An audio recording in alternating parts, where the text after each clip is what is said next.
just type yeah. Why? Thank you. Okay. I'm just going to have this video on for a short bit, and then I'm going to start showing some slides. Then I'll come back on a video towards the end where we can have some questions and answers. So I'm going to go straight on to my screen. I would like to welcome every one of you in this webinar. Let me just, hold on. Okay, I've got my screen here. Okay. So, this is the topic, how to maintain a positive mindset during these challenging times. Our mind doesn't stop thinking. It's continuously working. And if we don't find a way to channel our thoughts into a specific focus or specific direction, then it will go all over the place, and the environment will then dictate what you are going through. So at this time, we actually need to refocus our mind, and that's what this is.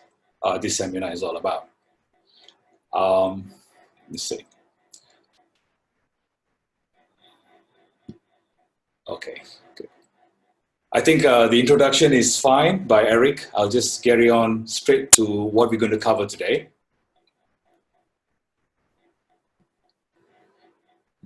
How do I mute this? Okay. Okay, here we go. So the topic here is to help participants develop an agile and a positive mindset in what is known to be the most challenging time in human history. And I think after this pandemic is over, some of us will be alive to say that we lived through it. But more importantly, what are we going to learn from this pandemic is the critical part.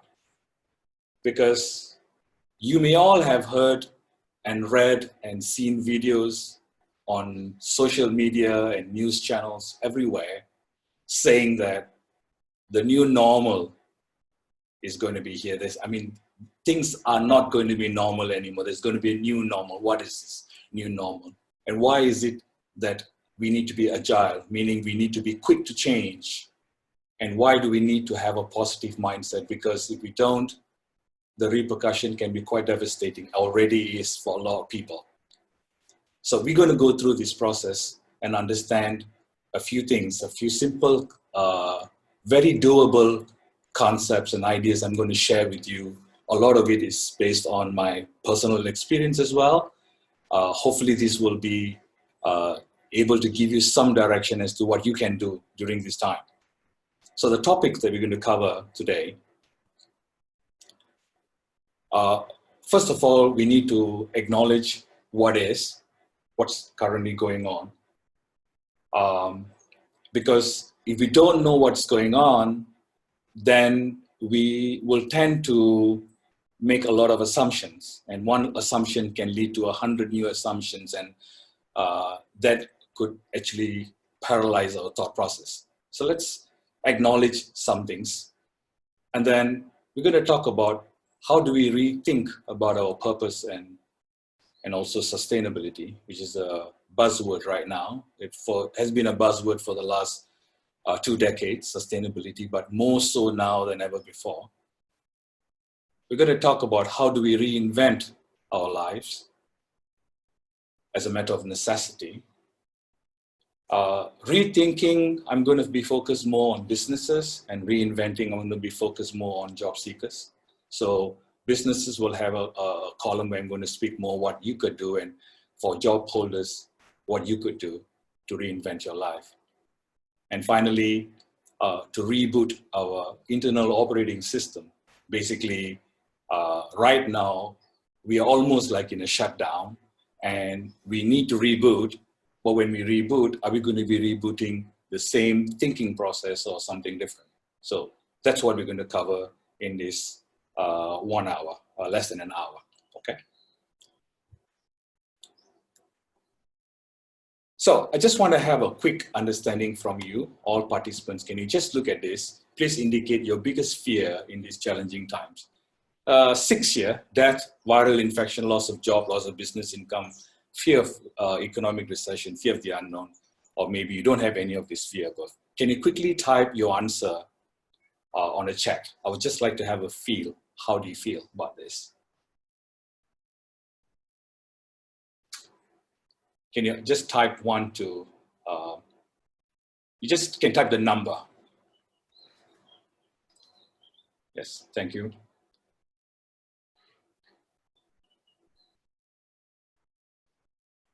Five and six.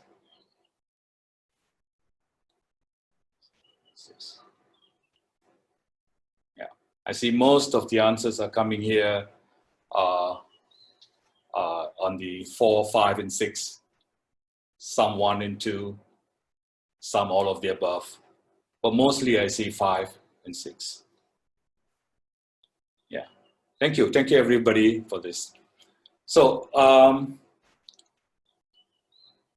if you look at this 6 here, if death, viral infection, loss of job, these are all very real fear people have.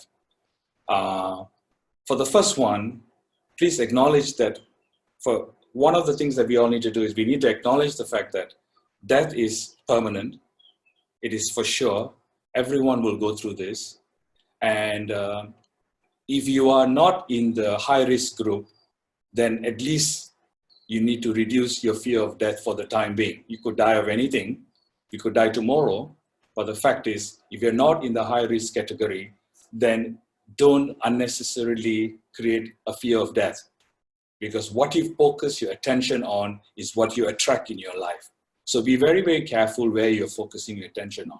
So death, viral infection, these are things that will happen. But if your age group is in the low risk group, so I think something that you need to just not to be too concerned about. But the biggest fear, I think, from what I get from all the response is 4, 5, and 6, which I think we all go through this fear at this moment. What can we do? Do we start doing something now? Do we wait and see? Many questions we are all asking. Businesses affected everywhere.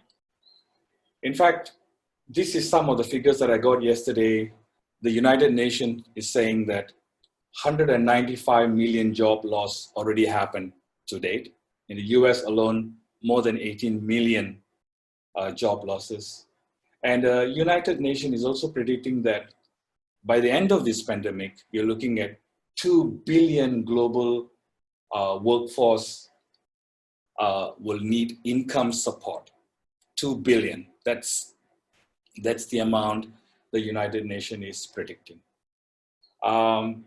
Because we live in an interconnected world, interdependent world now, what happens in the US, what happens in Europe, what happens in China affects us in a big way back home, because we're all interconnected and we all are interdependent. So it's not something that we can take it lightly. It is something very serious, and it's something that the whole world is going at the same time, and we all know this. What can we do? Please take a time to list down your fears. Acknowledge those fears exist, and one by one you can just remove that, which is your most priority. Death and viral infection shouldn't be in your top of your list, because when you fear those things, it cripples your day-to-day activity. So try to remove all this unnecessary fear, and in fact, look at what positive things you can do. And that's what we're going to talk about right now. I'm going to start by talking about the 5 lessons from this pandemic, the 5 things that we can learn from this pandemic. Now, throughout the beginning, from December, and of course it's intensified till now, I've been reading so many articles, videos from several news sources, and I found many people are saying, what are we learning as humanity, what can we learn? So I've actually summarized a lot of it into 5 areas which I'm going to share with you today. 5 major lessons that we can learn from this pandemic. The first one is our perspective. You see, more than ever before, this is a time that job holders as well as business people need to have a lot of patience, because we don't know. Patience, it becomes a very, very important ideal that we need to develop within us right now. And I think you may know that online there are hundreds and hundreds of live programs that people are conducting throughout the world for free, helping people to understand patience, meditations, and so on, because this is a time where we need to really calm ourselves, because there's too much of too much of chaos that's going on outside.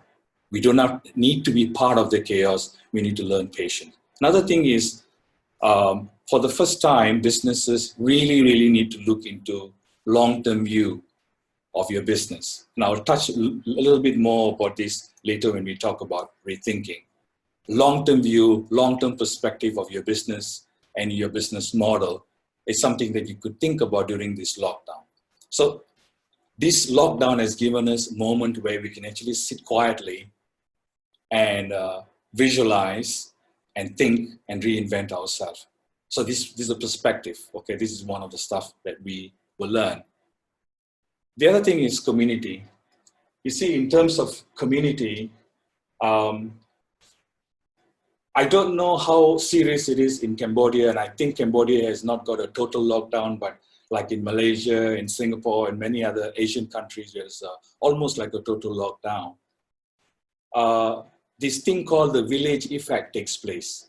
People, communities, villages become very close, helping each other. As much as they're saying social distancing, and suddenly people realize how difficult it is for us not to be connected with people. So connectivity is a key thing for humanity. Humans are social creatures.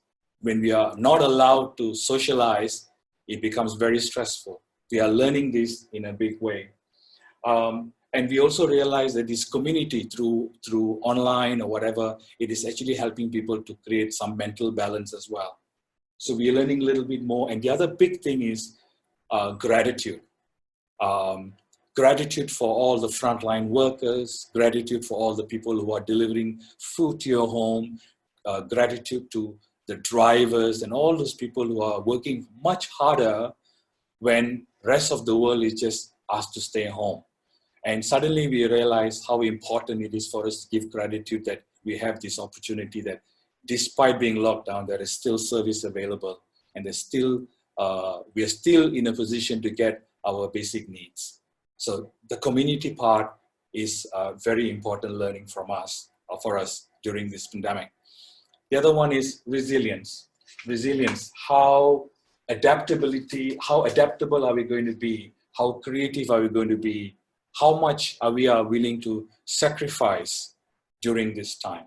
This is another things to consider, resilience, how resilient we are. Adaptability is very, very critical at this moment. Working from home, this is a new thing. It's not a new thing, but it is suddenly become something very common in most part of the world, working from home. How do you adapt to this? And I'm already getting messages and calls from companies saying that people are unable to work from home, they're unable to cope, their productivity has dropped. How do we work on this? So there's a lot of requirement to help people for those of them who are working from home. So how do you shift this? And some of us will continue to work from home even after this pandemic. Things are going to change. Things are going to change. We're going to cover that. Resilience is another one. Self-management. Now, if you have managed yourself well up to this date, then you have less things to worry about. Your health, you need not worry about death. You need not worry about infection, because If you have taken care of yourself all along, if your health is in good condition, then you have less to worry. But those of you who have been frivolous in the way you've been managing your life, you've been not careful the way you eat, you have not been exercising, you have not been doing things to take care of yourself, then this is the biggest learning moment for you. Because as you know, this pandemic, this viral infection, is not the first, and it's not going to be the last. There may be many other pandemics like this in the future. This should be our lesson. How important is this to look into our amazing biological machine that we have called our body. And this self-management is critical for us because this gives us peace of mind. The way we manage hygiene is important, and also self-discipline during this time. So self-management includes health,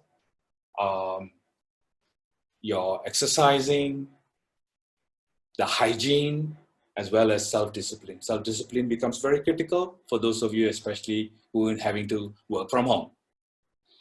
And the last one is happiness. Now, happiness, two things I want to talk about here. If you have very high expectations, then you need to be prepared to be doubly disappointed, because expectations usually equals 2 times the disappointment. Too much expectations will only lead you to your own disappointment. So during this time, it's best to have as little expectation as possible, because nobody knows what's going to happen. Nobody knows. All the leaders, all the government, everyone is almost like the blind leading the blind. Everyone is doing things what they think is best, but nobody really knows where this whole thing is leading. So if you set very high expectations at this moment, then you're going to be prepared, you're going to be disappointed. So minimize your expectations. And the other one is attachments. If you have too many attachments right now, it's time to look into reducing your attachments, because the lesser the attachments, the freer you become. So these are the 2 things that you can do to elevate your personal happiness. Because right now at this moment, I can feel, you know, if you're sensitive enough, you can feel that the whole world is going through an anxiety crisis, all right? And it actually compresses and pressures you. So you need to work extra hard to learn to be happy. So these are some of the important lessons that we can take from this pandemic. I just want to ask you, I would like to try to make this a little bit more interactive if possible. These 5 are what I've taken from a combination of a variety of articles and videos that I've seen over the last 2 months. Do you think personally there's anything else very important that for us to learn that I may have missed out? You can just type it in right now. I'm just going to give a minute. If there's anybody who'd like to share, if there's anything else that we can learn from this pandemic, you can just write down in the chat box. Just 1 minute from now, then I continue.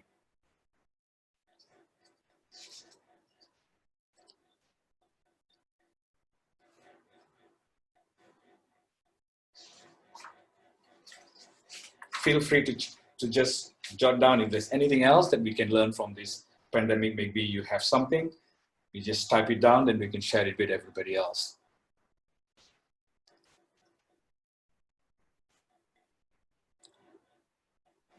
So far, can you just give me an indication, yes or no, Y or N? Are you following me so far? Is it okay? Is the speed, everything okay for you? Can you just indicate? Okay, thank you. Thank you very much. Okay. So I'm going to go on now. Rethinking required, especially for organizations. 2 things to look into. One is purpose, which I'm going to cover first. Under purpose, what do we need to rethink? If you're running a business, and if you're running a business, then you really look at the meaning of your business and how your business is making an impact to the community. Finding your own meaning. Service mentality is another area that you really need to focus. You realize that all businesses that actually have put service above everything else, service to their clients, their customers, service to humanity, they've always practiced this in the past. After this pandemic, these are the businesses that will have less to worry about. But those businesses that did not focus on service, they only focus profit before customer, profit first, customer second. Those who put that first as a philosophy, you'll find this is the moment where you're going to be having more challenging time, because some businesses are not going to come back. Some businesses will completely fold after this. Some businesses are already thriving. Very few, maybe about 25% of businesses are thriving during this pandemic, but the rest are not. Some businesses are just put on hold while we wait, but many businesses may not even come back after this, especially if it's a non-essential service. If you can imagine this year, how many people do you think is going in the right mind would buy a new car, for instance? How many people will buy a new home, for instance? How many people will buy new furniture, for instance? So if you think about that, you suddenly find that the entire economy is going to shrink. Not only in Cambodia, not only in Malaysia, around the world. With so many people being laid off, businesses are going to be affected. And there is going to be a new way of doing your business. So this is where you need to really look at what are you providing? How are you making a difference to humanity? How are you making a difference to people? It is people first. You got to put people, you got to put your clients, you got to put your purpose above profit. That's one of the things that you need to think about if you're running a business. The other idea is competition and cooperation. This competition, the idea of competition came when we had this Darwin's theory of survival of the fittest. But you know, during Darwin's theory, at the time, in fact, there's another person called Alfred Wallace. He actually came up with a directly opposite theory, which says elimination of the weakest. Now, if you take an elimination of the weakest and survival of the fittest, these two theories gives us different outcome. Survival of the fittest creates competition. Elimination of the weakest creates cooperation. The world has moved towards competition for the longest time. Competition creates wars. That's how bad it can get. Competition is good, but competition taken in the wrong way has created more damage to this entire environment, to this earth, humanity.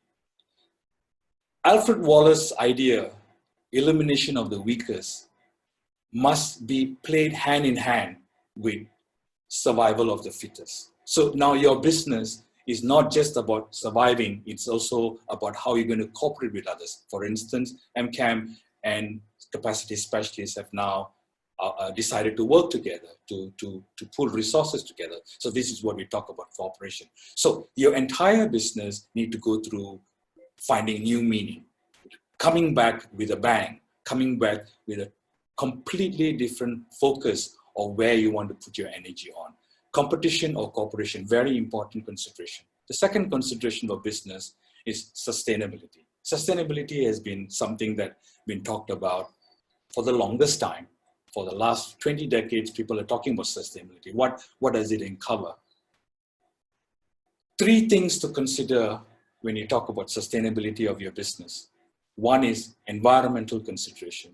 So whatever business you are, it is no longer true that you don't care about the environment. Whatever business you do right now, you need to care about the environment. Not only your local environment, but we're talking about global environment.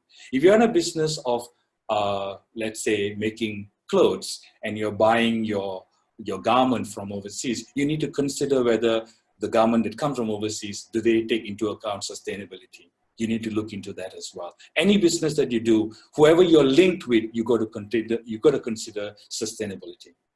The other one is economic consideration, which has always been in the forefront of all businesses. Economic consideration has always been number one, but environment has not been the top. But today, environment has to be one of the top consideration, economy, and the other one is social impact. How is your business impacting the society? How will your business improve society at large? Does your business support equality? Does business support gender? All kinds of social consideration needs to be taken into account when you rethink about your business. So there you go. While the pandemic is happening, businesses shut down, and people are worried, people are unsure, people are going through anxiety about the recession. Instead of going through all that, re-look at your own business. Spend this time to look at how will you reshape your business. For instance, a lot of businesses right now in Malaysia, the workers are all working from home. Now, when things change back to normal, some companies, some employees will continue with that process that, okay, we don't need to have such a big office anymore. We can have a smaller space, let people work from home. How are you going to maintain, how are you going to manage this becomes a new norm. Other businesses, for instance, if you have a furniture business, now you've got to rethink what kind of furniture are you going to do? Because right now, a lot of homes will need to have new furnitures where they can actually have furnitures that fits working as well as living, you know, changing the business, furniture model. If you are a developer, you need to rethink about how you're developing your homes. Maybe now you need to create, seriously a small office at home. So any business that you are doing right now, you got to look at post-COVID-19, how is your business going to impact? How are you going to transform? How are you going to become agile enough to switch or reshape or remodel or change your products to suit the new requirement that is going to take place, that will become the norm. So while the pandemic is going, when there is a shutdown or a slowdown in economy, this is an ideal time for business owners to look into these two areas. The purpose of your business, why you're running the business in the first place, how you're making a difference in people's life, and then consider the sustainability process. All the things on environment, economic, and social consideration needs to be taken into account. So this is for businesses. Now, for individual job, job holders. Some people just prefer to have a job. They do not want to run a business. They're not interested in being a businessman. They just want to have a job and have a salary.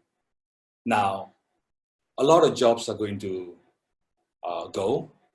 I remember when I was working with a client, British American Tobacco, the head of human resource manager and I went all the way to South Africa to conduct a program. And when we came back, the following Monday, I get a call from the HR guy and says, you know, Richard, I was just told by my manager that I don't have a job anymore. And he was taking it so lightly. I said, are you not affected? He said, well, we all prepared. We've been told before that we need to maintain this understanding that our jobs will come, will go anytime, just be prepared. And that's what it is. And he moved on. But how many of us can actually take it so lightly? Some of us will completely lose our jobs. We'll have to find new jobs. And so what can we do? What can we do to reinvent your life as a job holder? One of it is upskilling. Now, there is this mad rush that's going on. A lot of people are getting into panic learning because there's so many universities, so many colleges are offering courses online for free because of this pandemic. Since you're staying home, learn something. But don't go into this panic learning process. Before you learn anything, before you upskill anything, just look at your own skill set, look at all the areas that you're competent in, and find out where and which particular skills that you need to improve for upskilling. And if you've always wanted to learn something new, then this is probably the time for you to identify which university, which college, or who is offering a program for you to do upskilling. And I tell you why this upskilling is going to be important, because post-COVID, many employers will be looking at cutting costs. Many employers will looking at employees who have multiple skills, who can multitask. So if you are a person with only one or two skills, you will become less marketable compared to somebody who has got more skills. So if you are a job holder, upskilling, finding new skills is very, very important. I can give you an example of my personal life. I have worked from home for a long time. For nearly 26 years, I've actually had an home office. So for me, this is nothing very new. But there was a time when I was actually running a construction company, very successful construction company, when I was hit in the 2008 financial crisis. My entire collection went down. I had to close shop, and I was in the same situation like a lot of them are right now. Only thing right now is far much more greater than before, but I was in the same situation. I had to reinvent myself. So this is what I did. I took a piece of paper and actually started writing down everything that I could do, everything that I could sell as a service and make an income. I even wrote things like, I'm good at cooking. I can actually start up a little stall and sell food. I was good at woodwork. I was good at construction work. I was good at training. But listed down all these things, then I chose training, and then I took 1 year, the whole of 2019, to reinvent myself to become a trainer. Or I was already doing training before that, but that was with an organization. In 2009, I actually started being on my own till now. So that is what I'm talking about, upskilling. So if you're a job owner, a job holder, you don't want to run a business, upskilling becomes really, really critical. And this is an opportune time for you to reinvent yourself. The second thing is to explore. Now, a lot of us are stuck in our jobs. A lot of us are in jobs that we never actually wanted to be. You are in a job because you may even say, well, I didn't have a choice. You know, I studied for this, but finally ended up doing this job. I'm in a bank, or I'm in an insurance company, or whatever you're doing. But deep down in your heart, there may be something that you've always wanted to do. Now, this is a time to explore whether you can still have a job and still try to explore to do the things that you've always wanted to do. What would that be? How will you do that? How will you organize your time? How will you discipline your time for work as well as your personal aspiration? This is a time for you to explore. And maybe you have not tried anything new for a long time. This is also a time for a new to explore something new, completely a new job altogether. It could be something you can try. And the third thing is becoming agile and flexible. Now, we don't have much choice. Beggars can't be choosers. When you don't have a job, this is what happens, okay? This is what happens to everyone who's looking for a job. When you don't have a job, you're looking for a job, you'll always find it more difficult to get a job. But when you have a job, you'll always find other job offers coming your way. Why is that? It is in the way we think. So we need to be able to grab anything that comes and then work from there.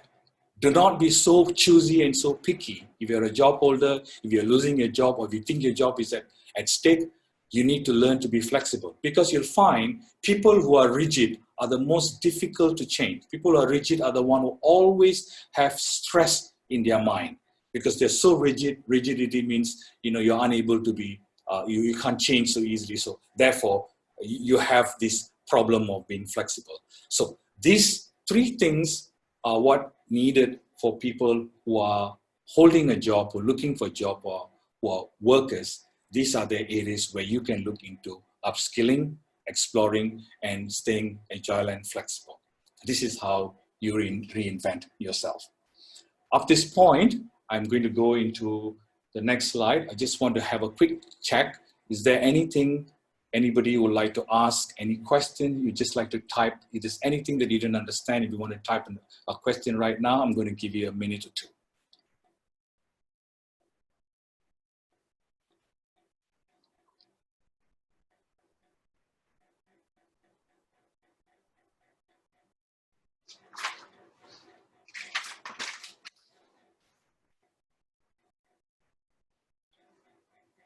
Okay, there's a question here not clear about being agile and flexible. For that, I have another slide on the next page I'm going to share with you. Once I was doing a training and I had a participant in the class who had a problem, which I'm going to share with you.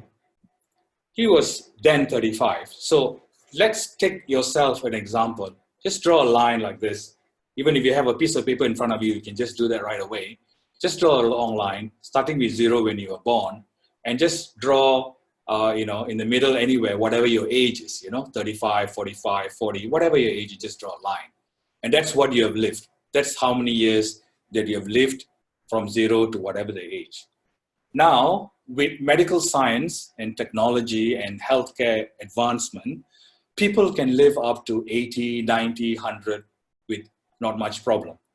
God willing, if you don't get hit by a car, if your health is in good condition, you've been exercising regularly, you'll be eating good food, and you'll be taking care of yourself, living up to 80, 90 is not a problem.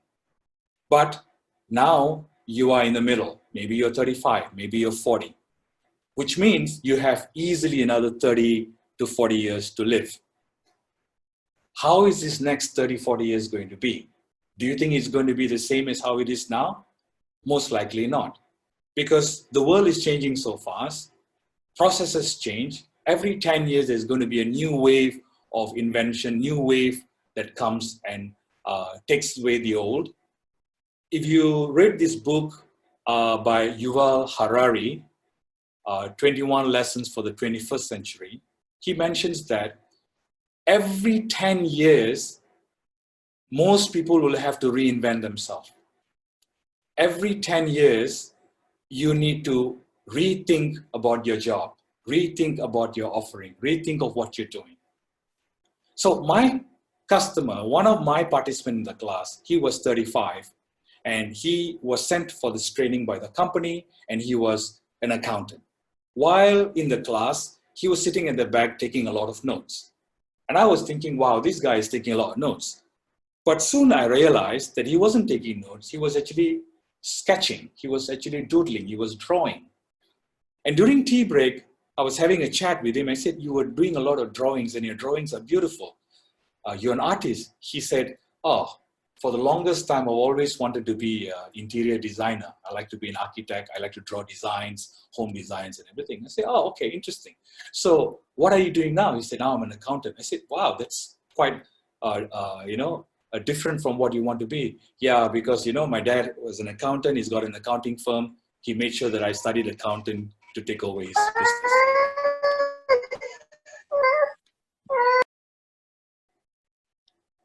So, I don't know, I heard some funny noises now coming in.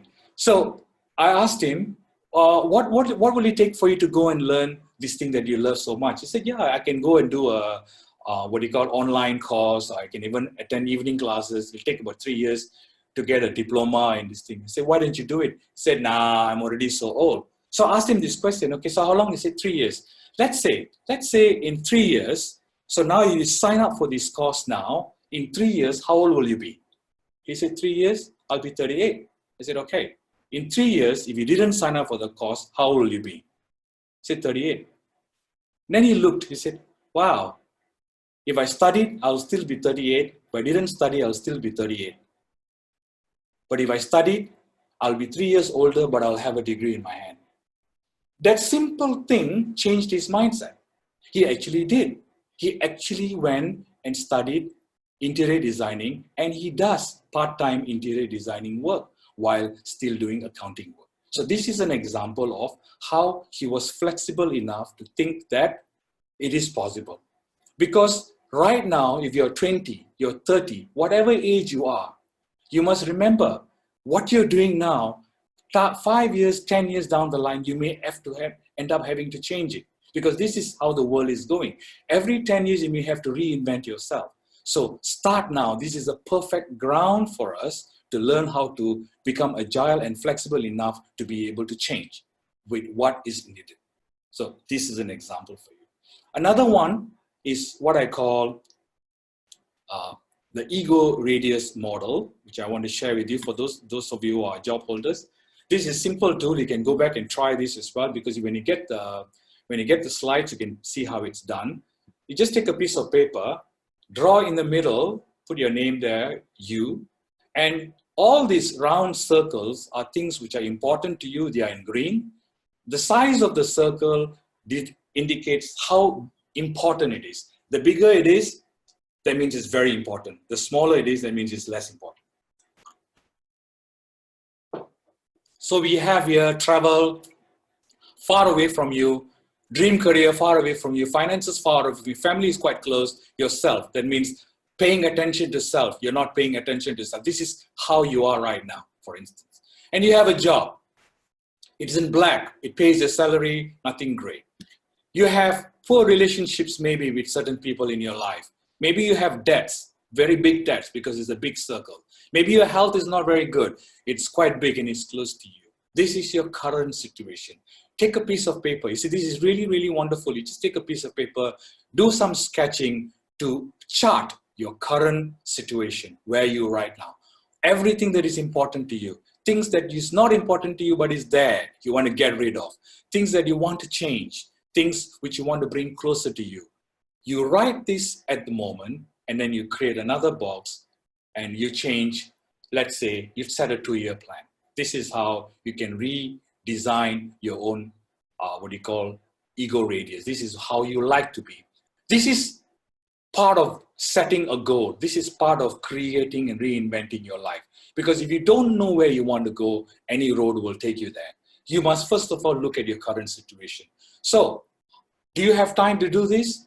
A lot of people have time to do this, because right now, this lockdown or partial lockdown or working from home, a lot of people don't know what to do with this extra spare time, and they're spending time being anxious and worried about the future. Instead of worrying, instead of spending time, your energy being worried and getting into negative talk, and negative talk will lead to more negative talk, and people around will attract more negative talk. Why not do something positive? Why not take a check, take a look at what you are having right now? Where is your life right now? Where is it going right now? How would you like to redesign your life? How would you like to refocus your energy by doing this? So this is a simple tool. The earlier one, which is the the timeline, which I showed just now.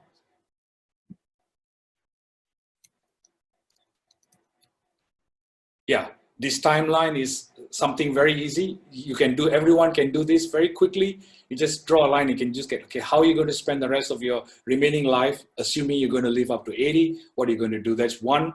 And the other one is this ego radius tool, which you can also use to look at where you are right now, where do you want to go, and then looking at what are the options available for you to get where you want to go. These are the two tools we can do to recalibrate ourselves. So for business owners, reinventing your business. For individual job seekers, you also need to reinvent by looking at what you could do, upskilling, exploring, and becoming flexible and agile in your mind to change. Finally, we're going to talk about reboot. Reboot your operating system. You see, right now, you're in a lockdown and things are slow. It's almost like a shutdown. Let's say you're having a factory, and if you shut down your factory, normally during shutdown, people do maintenance work. People will go and repair, fix things which are not working very well. So right now, we all have this slowdown period. This is a pause period. Some businesses are completely shut, I'm sure. Some are working at half strength. Some are flourishing, doesn't matter. But this is a time where you can actually look at what is important in your life, reorganizing your life. So doing the ego radius tool just now is one way to do defragmenting, looking at what is important, what is not important, and following defragment, the other thing to do is to delete and let go. Now, earlier we talked about the 5 lessons, and one of the lessons is community. And here, again, I want to touch on delete and let go. Delete and let go is letting go of things which are no longer important to you, and also learning to forgive. This is very important because community needs to grow. Community is important to us. And if we can let go and forgive ourselves and forgive the past, you'll find that we'll have more space, mental space and mental wellness creating within ourselves. We create this mental wellness for ourselves. First, remove things which are no longer important to you. This is what I did. Right the first day when we were on a lockdown, I started reorganizing my home, reorganizing my work desk. I already know I'm going to start doing a lot of webinars and online training. I got everything set up. In the process, getting rid of some things, doing all these active things, positive things to prepare for what to come. And in the process, we get rid of things that we know we don't need. Deleting and letting go things which are no longer necessary for us to hold on to.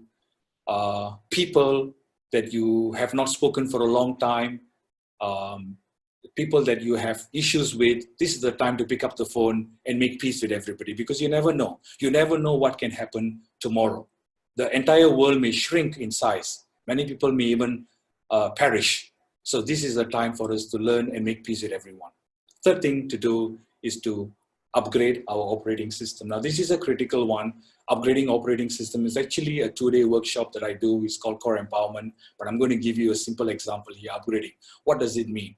To explain this to you in a very simple way that every one of you know, all of you carry a smartphone, and all your smartphone has got an operating system. It could be Apple or it could be Android. You have an iOS for Apple and you have an Android operating system on your phone. Now, this operating system is the one that runs all your applications. Without an operating system, your phone doesn't work. You may have the best phone, but it is useless without an operating system. So look at yourself. You may have the best looking body, you may have the most gorgeous looking body, but if your mind is dead, if you are in a coma, you're of no use to anybody. In fact, you become a burden. So the same way, you may not have one arm, or you may not have one leg, or you may not be the most good looking person, but you have an active mind, which is an agile mind, and you can still make a living and you can still make a difference in this world. So how your mind operates determines how your life is going to be. Now, one way to upgrade our operating system is a long process, but I'm going to cut this short to give you 2 very important lessons that you can take back from upgrading your operating system. To give it to you in a very, very short nutshell. The first thing to upgrade your operating system is reduce judgment. Reduce judgment about people. Reduce judgment about everything around you. We all make judgment. We all judge others. We all judge each other. It's a very common thing. We make remarks. We make comments about people. We make judgment. Right this day, because the world is going through such a transformation, hold on. Don't form a conclusion or a judgment in your head about anybody. Because you have not walked 5 meters in somebody else's shoe. You don't know what they go through. Everyone is trying their best to do whatever they can for survival. So are you. So this is a time for us, number one, is to don't make judgment about other people's life. Instead, the number 2, what you need to do is to increase empathy. You need to increase empathy for yourself. You need to increase empathy for others. Because empathy is what is going to save this world. When we practice empathy, automatically we will reduce judgment. When we practice judging other people, when we always judge other people for everything, our empathy goes down. So empathy and judgment goes opposite direction. So one way to upgrade our thinking process, our internal operating process, one of the key things to do is to reduce judging people. Reduce judging your bosses, your family members, your colleagues, and everyone. Reduce your judgment. Keep your comments to yourself. You don't know what other people are going through in their life.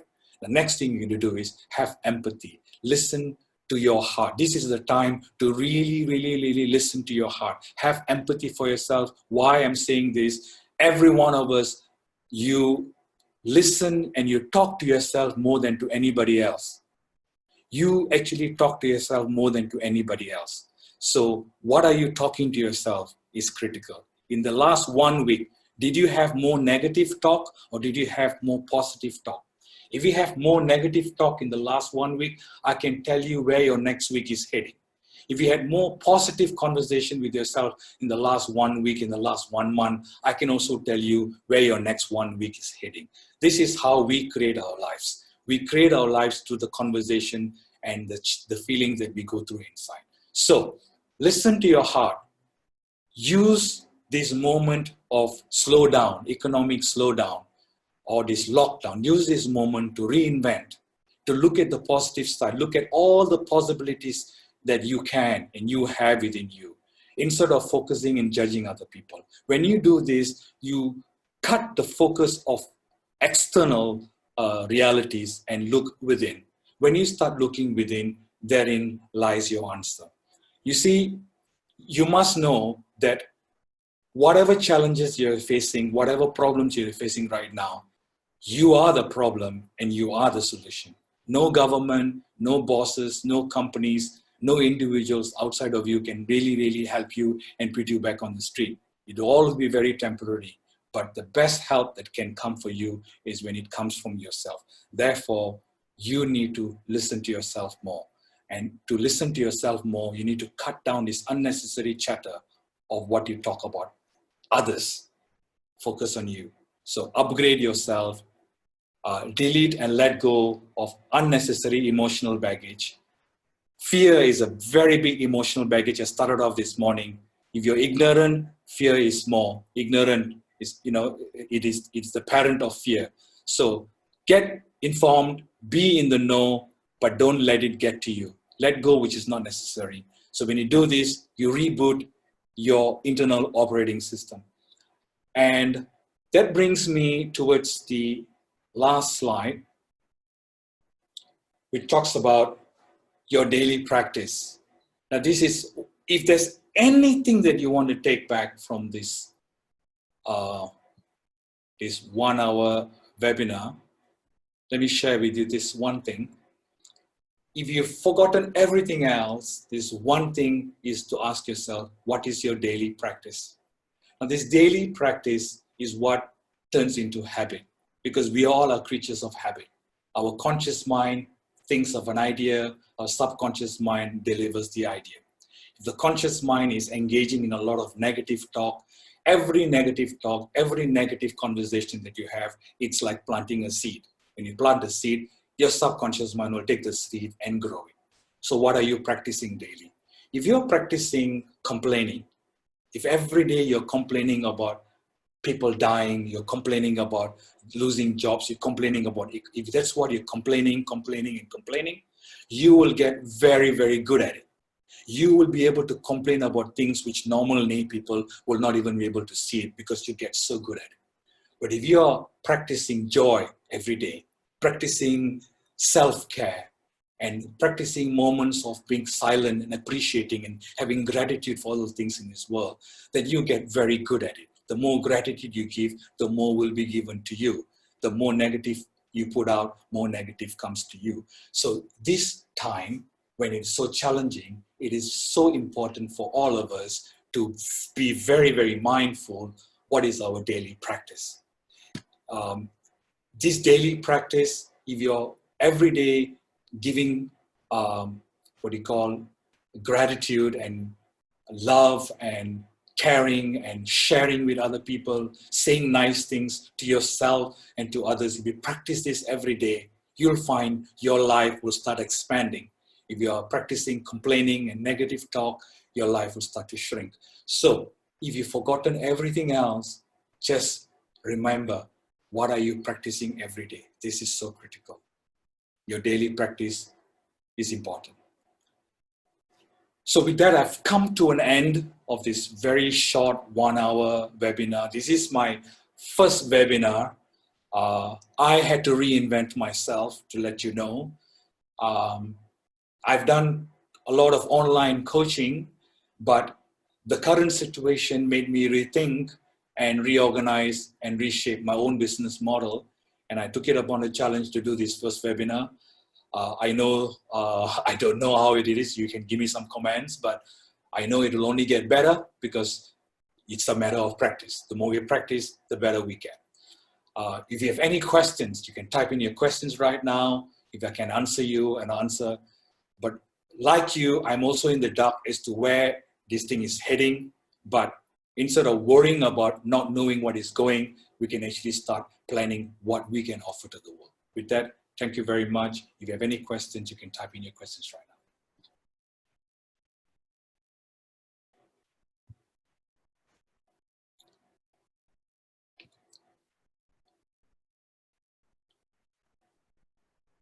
If you have a question, you can say, you can type it. If you have no question, you can just type an N, so at least I will know. And I think towards the end, Rengze can take over and you have some administrative work you need to do. Thank you so much, everyone, for attending this, my first webinar. This is a historical thing for me, my first webinar, but if I get feedback, I'm sure it'll get better. I'm very communal. I like to be an engaged audience where I can actually ask questions and engage with people, but this is something new to me, but I'm learning. Thank you for all the comments. Thank you. Okay, Richard, there is a comment, there is a question from Anna. Can we look through the chat box? How do you balance your time between recalibrating the way you work and reinventing yourself? Okay, thank you very much. For me, I can only talk about myself, recalibrating. I get up in the morning every day. I have a schedule. I actually do have a schedule. I do not spend too much time sitting in front of the computer. I break my time into small bite size, because when I'm working from home, and because I've been working from home for the longest time, for some of you may be new. So if you're working from home, you cannot be sitting in front of your desk doing your desk job for a long period. You need to break off your time. So what I do is I give slots. I have 2 slots in the morning and 2 slots in the afternoon, and I have 1 slot in the evening. For whatever reasons, if I cannot finish my work, I use my last slot in the evening. But each slot is 1.5 hours. I take a short break in between to stretch, and between the 1.5 hours, I actually take half an hour break for coffee or whatever. If I have something urgent I need to do, then I replace that 1.5 hours for a different part of the time. So if we don't discipline, and this is the thing, when we are reinventing, the self-discipline is absolutely important, the self-care. When we talk about self-care, talk about self-discipline, we need to break our time. So in between this time, I always have my piece of paper and my book, and I write down what I want to do. In fact, I was just writing down, yesterday having a conversation with somebody, and they asked me, so Richard, what happens if everything else fails? What can you do? I said, I love to cook. I'm a really, really good cook. And I really don't mind if I have to even start up a small stall and cook to serve people, just to keep myself alive. At the same time, I would like to serve others. So this is one of the things I discovered when I was trying to reinvent myself. So what will happen is, when you actually have a list of things that you can do, it actually will let you know that all is not lost.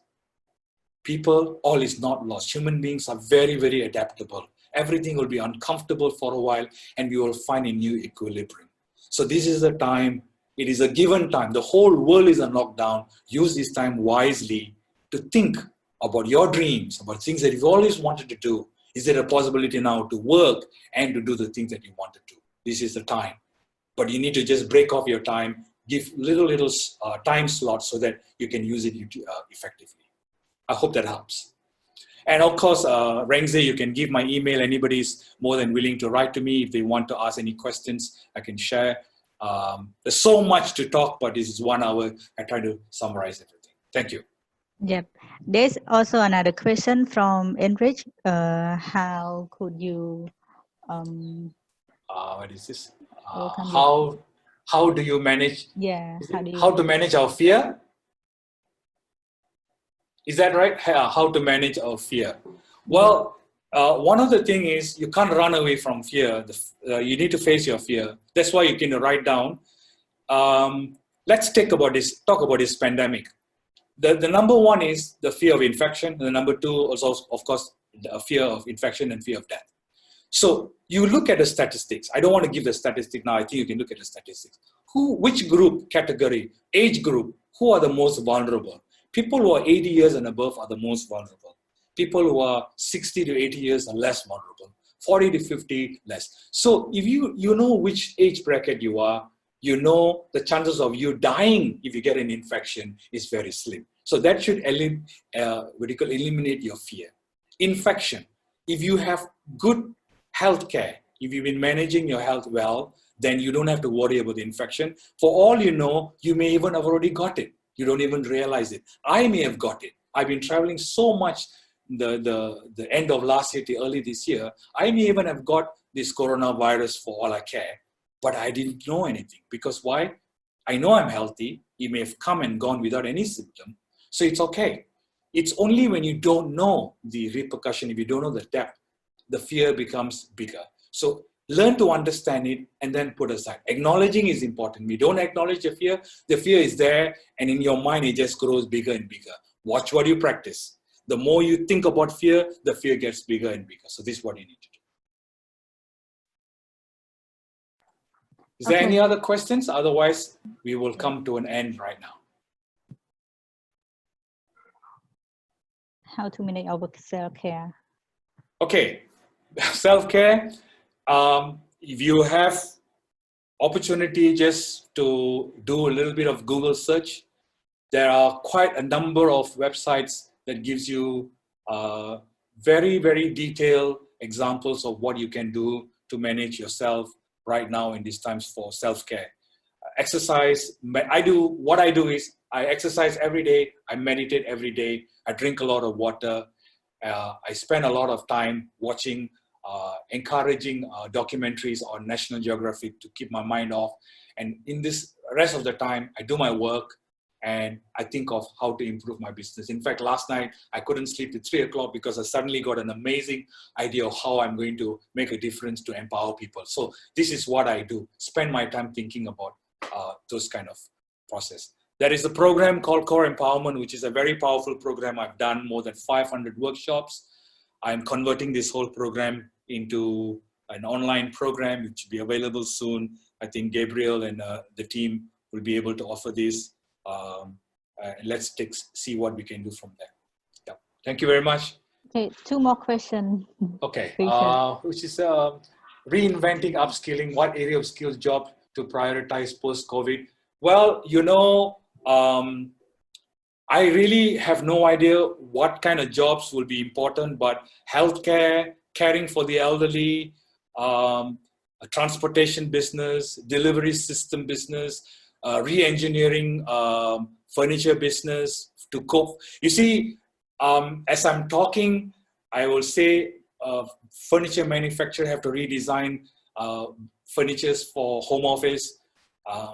So any business that you are in, you just need to look at where the trend is going. Now, office space will be shrunk, people will be working from home, more delivery service, healthcare is important, mental health is important, coaching skills, mentoring skills. These are some of the skills will be very needed, and also care for the elderly. Oh, the other thing is growing your own food, becoming self-sustaining. If the whole world, if 1 billion people were to start planting vegetables today, in 30 days from now, this world will be greener. Can you imagine 1 billion people would just find a small pot to plant something new in 1 month, in 30 days, this world will be greener and there will be more people with more food. So we need to go back to basics. Some of us may think of going back to basics as well. Reinventing, upskill. Example of defragment. Defragment is basically looking at your job, what worked for you, what didn't work for you, your skills, what are the skills which will still be useful, what are the skills you think no point working on anymore. So you look at, you reorganize your life, basically reorganize. What is important? It's all requiring you to take a piece of paper and write down. What is important, what is less important? What do you have, what you don't have? What do you need and what you don't need? What do you need to learn and what you can unlearn? You just put this down and then you will find answers coming to you. Question, question, question. It's all about how you question yourself. Never stop asking questions yourself, but ask positive question, a question that is leading into opening up new channels, new way of thinking, new way of doing stuff. Okay, thank you, Richard, and thank Yeah. you, everyone. So Thank you, everybody. Yeah, we coming to the conclusion right now. So Gabe would like to say something for the closing remark. So Gabriel, please.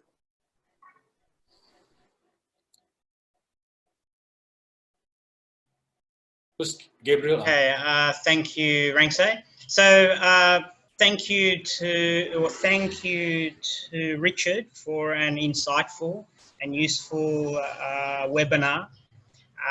Thank you to Eric, Sunday and Amchan for being willing to explore our first collaboration. The capacity specialists enjoyed the chance to add value to the rest of the members in AmCham. These are, of course, very challenging times for all of us as it is new. Yeah, none of us has gone through a pandemic before. We have all heard of it, but we have not, fortunately,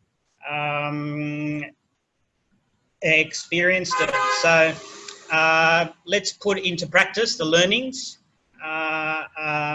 from the webinar and try to turn the negatives into a positive. So please all take care, and we look forward to seeing you at one of our future webinars, and thank you for joining. Take care. Thank you, everybody. Okay, thank you, Richard, Thank you. thank you, Bye. Yeah. Amcham. So